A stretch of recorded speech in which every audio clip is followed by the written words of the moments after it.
The National Ambulance Service is an agency under the Ministry of Health. We started our official operation in 2004. But what brought the establishment of the service is the May 9th Stadium disaster. We all know the match between Accra House of Folk and Kumasi, where we lost about 127 people, which was a very sad day for Ghana. So the government at that time decided to set a commission. So one of the recommendations of the commission was to have an emergency service, so that in case we have a mass gathering of that magnitude, we'll be able to be around. So in case there's any casualties, we'll be able to take care of them. One of the reasons why we lost a lot of people at that time is because, the police fired tear gas in an attempt to calm down the crowd. So once a stadium is an enclosed environment, so some people started inhaling, the spectators inhaling the smoke. There was a trigger of asthma attack, and also people rushing. They were stepping on other people. So we have a lot of traumatic emergencies. The Act of Parliament, that is the Ambulance Service Act 2020, Act 1041, mandates the ambulance service to take charge of any pre-hospital emergency care in terms of road traffic crashes, domestic cases. When there's mass gathering, we also go. So we do both medical and trauma emergencies. NAS has since its inception migrated from 7 stations in 3 regions to a presence in every district of the country.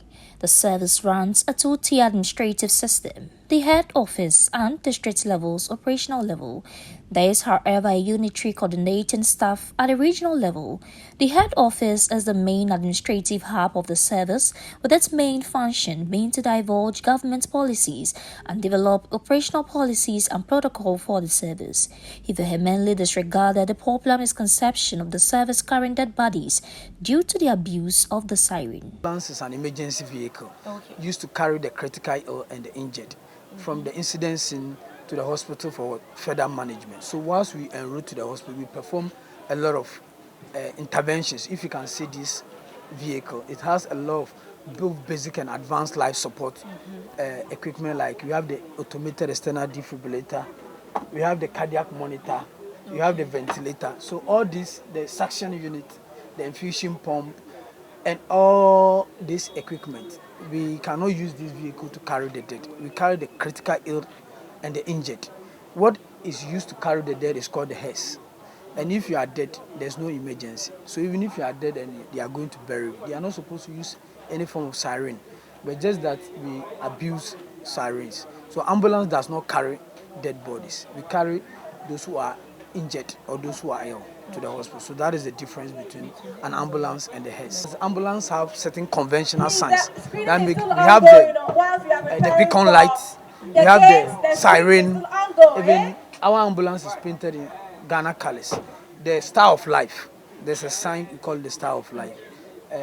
It's also on the ambulance, and the ambulance is even rated in an inverted form on the ambulance. So and the equipment inside and the working light on all those things. So that differentiates even an ambulance from the hearse. So we don't carry dead bodies. Gave some education on the ambulance and its equipment. External defibrillator. We use this machine when somebody suspects a patient who is in cardiac arrest. Cardiac arrest basically means your heart is not working, you are also not breathing. To do rapid evacuation from the hospital, we can also use the ventilator, this one on the patient. Once we enter into the ambulance, then we can put the patient on our oxygen cylinder. Okay, then this one too is infusion pump. Okay. Yeah, so if we are giving what we call the syringe pump. Yeah. So this one too, we normally use it if we are, let's say we are giving some form of medication to a patient in the local form. We can fix it here so that it will determine the rate at which we can give the infusion. And also the oxygen level on the patient, we call it, you can use it, the pulse oximeter. Okay. So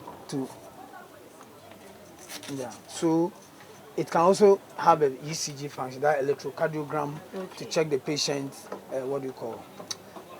the rhythms of the heart. This is the spine board. We also used to carry patients that we suspect have spinal injury, so that we protect the spine. Then you put the straps around the place. So the ambulance have life-saving equipment. So there's no way we can use this carry dead bodies.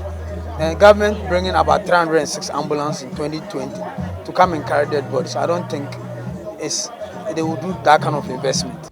Mr. ASARE gave these explanations when asked if they have or face challenges in their line of duty. So as an agency, what I would say is in terms of our response to emergencies, there's a whole lot of traffic in Ghana. So when you are en route to the scene to carry the casualties, you see a lot of traffic.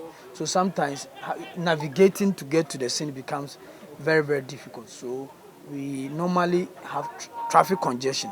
The police also sometimes assist us to pave, but they have to do more. And also the road traffic users, the pedestrian and the other truck drivers should also see that we are part of the system. So when we come, they should sometimes pave way for us. And also, we are also calling on the private sector to come and support the ambulance service in terms of getting more ambulances so that we can be able to save more life as possible. And we also need a lot of infrastructure when it comes to our offices and other things. So we need to make sure that we'll be able to, our staff stay in a very conducive environment so that they will be able to have sound mind and work. So the private sector should also, government is doing it big, but we are using this medium to call on the private sector to come and help the ambulance service so that we can get a lot of office accommodation for the staff so that we'll be able to work 24 hours to serve the populace. That said, their number of personnel is quite okay, yet there's more room for improvement. Oh yeah, currently I can say that we have about 3,000 personnel, but it's not enough because looking at the population of about 30 million with about 3,000 personnel, it means the government has to employ more so that we can be able to serve a lot of the public. Because per the World Health Organization, we need about one paramedic or one EMT to about 500,000 people, which when you look at the ratio is not enough. So we need more personnel. So definitely we are calling on appealing to government so that they can give more financial clearance so that we can train more emergency medical technicians so that we can serve Mother Ghana. So we need a lot of personnel. On how to get access to the service, this is what the procedure he explains is. There's an emergency. Our call number is 112. That is a toll-free line that if there is any emergency, you can call. Then our dispatchers will interrogate the call and they will ask you where you are calling from. Then they will dispatch the nearest ambulance to you. So apart from the 112, we have other lines on the MTN and Vodafone and all these numbers that we can give it to the public so that if there's an emergency, they will call. So we are across. So if where you are, the closest ambulance is not there, we will make sure that we get the nearest ambulance. For example, in Accra, we have about 38 ambulances across. We have some in Medina, we have some in Jamestown, we have some in Mokola, and all over. So depending on where the call is coming from, then we get the nearest ambulance. So you call our dispatch center 112 and help will arrive. He equally cautioned the general public to deter from pranking the system. Prank calls is a challenge also to us, where people raise false alarm, where there's no emergency. People call, I've eaten, I'm tired, come and pick me. I've learned a lot, my head is aching me, come and pick me. I'm calling to see whether you are at work. So these are some of the challenges that we have. And in a month, you can get almost about 1 million prank calls. Just people to just prank the system to find out whether our services work. So this thing called a lot of congestion. So we always use your medium to tell the public that they should only call only when there's an emergency, not to raise false alarm. And I think the Ghana Police Service and the National Security is taking keen interest in this so that they will be able to take corporates who always prank the system because it makes our work at the emergency center very, very tedious. And remember that your ability to prank the system comes at a cost of another's life. Call only when there is an emergency. For Adult TV News, I am Mary Quartey.